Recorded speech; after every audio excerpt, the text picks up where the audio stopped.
जिंदाबाद जिंदाबाद ಸಿಪಿಐ ಜಿಂದಾಬಾದ್. ಯಾತಕ್ಕಾಗಿ ಹೋರಾಟ ನ್ಯಾಯಕ್ಕಾಗಿ ಹೋರಾಟ, ಯಾತಕ್ಕಾಗಿ ಹೋರಾಟ ನ್ಯಾಯಕ್ಕಾಗಿ ಹೋರಾಟ, ಯಾತಕ್ಕಾಗಿ ಹೋರಾಟ ನ್ಯಾಯಕ್ಕಾಗಿ ಹೋರಾಟ.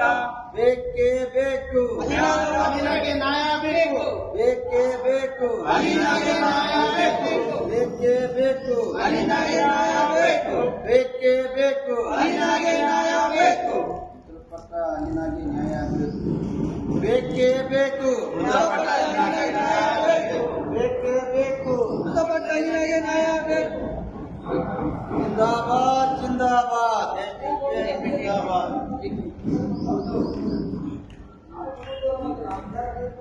ಜಿಲ್ಲಾಧಿಕಾರಿಗಳು ಬಾಗಲಕೋಟೆ ಜಿಲ್ಲೆ ಬಾಗಲಕೋಟೆ. ವಿಷಯ: ಬೀದಿ ನಾಯಿ ದಾಳಿಯಿಂದ ಮೃತಪಟ್ಟ ಬಾಲಕಿ ಅಲೈನಾ ಲೋಕಾಪುರ ಕುಟುಂಬಕ್ಕೆ ಸುಪ್ರೀಂ ಕೋರ್ಟ್ ನಿರ್ದೇಶನದಂತೆ ತಕ್ಷಣ ಪರಿಹಾರ ಮತ್ತು ಕಾನೂನು ಕ್ರಮಗಳ ಜಾರಿಗೆ ಆಗ್ರಹ. ಮಾನ್ಯರೇ, ಬಾಗಲಕೋಟೆ ನವನಗರ ಸೆಕ್ಟರ್ ನಂಬರ್ 15ರಲ್ಲಿ ನಡೆದ ಅತ್ಯಂತ ದುರದೃಷ್ಟಕರ ಘಟನೆಯಲ್ಲಿ ದಿನಾಂಕ 27/12/2025ರಂದು ಬೀದಿ ನಾಯಿಗಳ ದಾಳಿಗೆ ಒಳಗಾದ ಬಾಲಕಿ ಅಲೈನಾ ಲೋಕಾಪುರ ಹುಬ್ಳಿಯ ಕಿಮ್ಸ್ ಆಸ್ಪತ್ರೆಯಲ್ಲಿ ಚಿಕಿತ್ಸೆ ಫಲಕಾರಿಯಾಗದೆ ಮೃತಪಟ್ಟಿರುವುದು ಇಡೀ ಜಿಲ್ಲೆಯನ್ನು ತಲ್ಲಣಗೊಳಿಸಿದೆ. ಈ ಹಿನ್ನೆಲೆಯಲ್ಲಿ Social Democratic Party of India Bagalkot ವಿಧಾನಸಭಾ ಕ್ಷೇತ್ರ ವತಿಯಿಂದ ಸುಪ್ರೀಂ ಕೋರ್ಟಿನ ಇತ್ತೀಚಿನ ನಿರ್ದೇಶನದ ಅನ್ವಯ ಈ ಕೆಳಗಿನ ಕಾನೂನುಬದ್ಧ ಬೇಡಿಕೆಗಳನ್ನು ಸಲ್ಲಿಸುತ್ತದೆ. ರಾಜ್ಯ ಸರ್ಕಾರದ ಹೊಣೆಗಾರಿಕೆ: ಸ್ಟ್ರಿಕ್ಟ್ ಲಿಯಾಬಿಲಿಟಿ. ಮಾನ್ಯ ಸುಪ್ರೀಂ ಕೋರ್ಟ್ ಇತ್ತೀಚಿನ ತೀರ್ಪುಗಳಲ್ಲಿ ಸ್ಪಷ್ಟಪಡಿಸುವಂತೆ ಸಾರ್ವಜನಿಕ ಸ್ಥಳಗಳಲ್ಲಿ ಬೀದಿ ನಾಯಿಗಳ ದಾಳಿಯಿಂದ ಸಂಭವಿಸುವ ಸಾವು ಅಥವಾ ಗಾಯಾಳುಗಳಿಗೆ ಆಯಾ ರಾಜ್ಯದ ಸರ್ಕಾರ ಮತ್ತು ಸ್ಥಳೀಯ ಸಂಸ್ಥೆಗಳಿಗೆ ಲೋಕಲ್ ಬಾಡೀಸ್ ನೇರ ಹೊಣೆ. ನಾಗರಿಕರ ಜೀವ ರಕ್ಷಣೆ ಮಾಡುವುದು ಸಂವಿಧಾನದ ವಿಧಿ 21ರ ಆರ್ಟಿಕಲ್ 21 ಅಡಿಯಲ್ಲಿ ಮೂಲಭೂತ ಹಕ್ಕಾಗಿದ್ದು, ಇದನ್ನು ಕಾಪಾಡುವಲ್ಲಿ ಸ್ಥಳೀಯ ಆಡಳಿತ ವಿಫಲವಾಗಿದೆ. ಪರಿಹಾರ ಧನದ ಮೊತ್ತ: ಹಲವಾರು ಪ್ರಕರಣಗಳಲ್ಲಿ, ಉದಾಹರಣೆಗೆ ಪಂಜಾಬ್ ಮತ್ತು ಹರಿಯಾಣ ಹೈಕೋರ್ಟ್ ಮತ್ತು ನಂತರ ಸುಪ್ರೀಂ ಕೋರ್ಟ್ ಅವಲೋಕನಗಳು, ಬೀದಿ ನಾಯಿ ಕಡಿತಕ್ಕೆ ತಲಾ ಹಲ್ಲಿನ ಗುರ್ತಿಗೆ 10,000 ಮತ್ತು ತೀವ್ರ ಗಾಯ ಅಥವಾ ಸಾವಿನ ಪ್ರಕರಣಗಳಲ್ಲಿ ಕನಿಷ್ಠ 10 ಲಕ್ಷದಿಂದ 20 ಲಕ್ಷದವರೆಗೆ ಪರಿಹಾರ ನೀಡುವಂತೆ ನ್ಯಾಯಾಲಯಗಳು ನಿರ್ದೇಶಿಸಿವೆ. ಬಾಲಕಿ ಅಲೈನಾ ಮುಖದ ಮೇಲೆ ತೀವ್ರವಾದ ಗಾಯಗಳಾಗಿದ್ದು, ತಪ್ಪಟ್ಟಿದ್ದು ಆಕೆಯ ಕುಟುಂಬಕ್ಕೆ ತಕ್ಷಣ ಗರಿಷ್ಠ ಪರಿಹಾರ ಧನವನ್ನು ಬಿಡುಗಡೆ ಮಾಡಬೇಕು. ನಿರ್ಲಕ್ಷ್ಯದ ವಿರುದ್ಧ ಕ್ರಮ: ಬೀದಿ ನಾಯಿಗಳ ನಿಯಂತ್ರಣದ ಬಗ್ಗೆ ಸುಪ್ರೀಂ ಕೋರ್ಟ್ ಇತ್ತೀಚೆಗೆ ಜನವರಿ 2026ರಲ್ಲಿ ಹೊರಡಿಸಿರುವ ಮಾರ್ಗಸೂಚಿಗಳಂತೆ ಇಂತಹ ಘಟನೆಗಳು ನಡೆದಾಗ ಸಂಬಂಧಪಟ್ಟ ವಲಯ ಅಧಿಕಾರಿಗಳು ಝೋನಲ್ ಆಫೀಸರ್ಸ್ ಮೇಲೆ ನಿರ್ಲಕ್ಷ್ಯದ ಕೇಸು ದಾಖಲಿಸಲು ಅವಕಾಶವಿದೆ.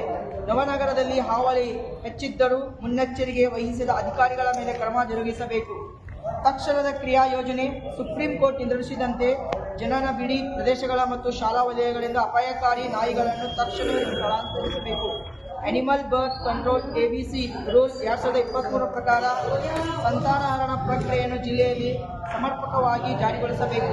ಬಡ ಕುಟುಂಬಗಳ ಮಗುವನ್ನು ಕಳೆದುಕೊಂಡಿರುವ ಅಲೈನಾ ಲೋಕಾಪುರ ಕುಟುಂಬಕ್ಕೆ ಕೇವಲ ಸ್ವಾತಂತ್ರ್ಯ ಸಾಲದು. ಸುಪ್ರೀಂ ಕೋರ್ಟ್ನ ಆದೇಶದಂತೆ ನ್ಯಾಯಾಲಯವಾದ ಆರ್ಥಿಕ ಪರಿಹಾರ ಮತ್ತು ಮುಂದಿನ ದಿನಗಳಲ್ಲಿ ಇಂತಹ ಘಟನೆಗಳು ಮರುಕಳಿಸದಂತೆ ಜಿಲ್ಲಾಡಳಿತ ಲಿಖಿತ ಭರವಸೆ ನೀಡಬೇಕು ಎಂದು ನಾವು ಒತ್ತಾಯಿಸುತ್ತೇವೆ. ಇಲ್ಲದಿದ್ದಲ್ಲಿ ಸಂತ್ರಸ್ತ ಕುಟುಂಬದ ಪರವಾಗಿ ನಾವು ಕಾನೂನು ಹೋರಾಟವನ್ನು ತೀವ್ರಗೊಳಿಸಬೇಕಾಗುತ್ತದೆ ಎಂದು ಈ ಮೂಲಕ ಎಚ್ಚರಿಸುತ್ತಿದ್ದೇವೆ. ವಂದನೆಗಳೊಂದಿಗೆ ಪ್ರತಿಗಳು ಆಯುಕ್ತ ನಗರಸಭೆ ಬಾಗಲಕೋಟೆ, ಮುಖ್ಯ ಕಾರ್ಯನಿರ್ವಹಣಾಧಿಕಾರಿಗಳು, CEO, ಜಿಲ್ಲಾ ಪಂಚಾಯತ್ ಬಾಗಲಕೋಟೆ, ಅಧ್ಯಕ್ಷರು Kasim Golasangi, Social Democratic Party of India Bagalkot ವಿಧಾನಸಭಾ ಕ್ಷೇತ್ರ. ತಮ್ಮಲ್ಲಿ ನಾವು ಈ ಮೂಲಕ ಅವರ ಒಂದು ಜಿಲ್ಲಾಡಳಿತ ನಿರ್ಲಕ್ಷ್ಯದಿಂದ ಏನು ಒಂದು ಮೃತಪಟ್ಟಿದ್ದಾರೆ ಅಲ್ಲಿನವರು ಏನು ಜಿಲ್ಲಾ ಆಡಳಿತದವರು ಅವರು ಸ್ವಲ್ಪ ಅವರ ಕಾಳಜಿ ವಹಿಸಿದ್ದರೆ ಅವರಿಗೆ ಇವತ್ತು ನಾವು ಸಾವನ್ನು ಒಪ್ತಿದ್ದಿಲ್ಲ. ಏಕೆಂದರೆ ಅಲ್ಲಿನ ಕುಟುಂಬದವರು ಕೇಮ್ಸ್ ಹಾಸ್ಪಿಟಲ್ಗೆ ಹೋದಾಗ ಆ ಕೇಮ್ಸ್ ಹಾಸ್ಪಿಟಲಲ್ಲಿ ವೈದ್ಯರು ಹೇಳ್ತಾರೆ ಏನಂದರೆ ಅಲ್ಲಿ ಜಿಲ್ಲಾ ಆಸ್ಪತ್ರೆಯಲ್ಲಿ ಇರುವಂತಹ ವೈದ್ಯರು ನಿರ್ಲಕ್ಷ್ಯ ಮಾಡುವ ಕಾರಣಕ್ಕಾಗಿ ಈ ಒಂದು ಪುಟ್ಟ ಬಾಲಕಿ ಮರಣ ಹೊಂದಿದ್ದಾರೆ ಅಂತೇಳಿ ಹೇಳ್ತಾ ಇದ್ದಾರೆ. ಲಾಸ್ಟ್ ಟೈಮ್ ನಾವು ಸೋಷಿಯಲ್ ಡೆಮೊಕ್ರಾಟಿಕ್ ಪಾರ್ಟಿಯ ವತಿಯಿಂದನೂ ಅವರಿಗೆ ಹೋಗಿ ನಾವು ಏನೋ ಇಂಟಿಮೇಷನ್ ಮಾಡಿದ್ವಿ. ಅಲ್ಲಿ ಟ್ರೀಟ್ಮೆಂಟ್ ಕೂಡ ಸರಿಯಾಗಿ ಸಿಗ್ತಾ ಇಲ್ಲ.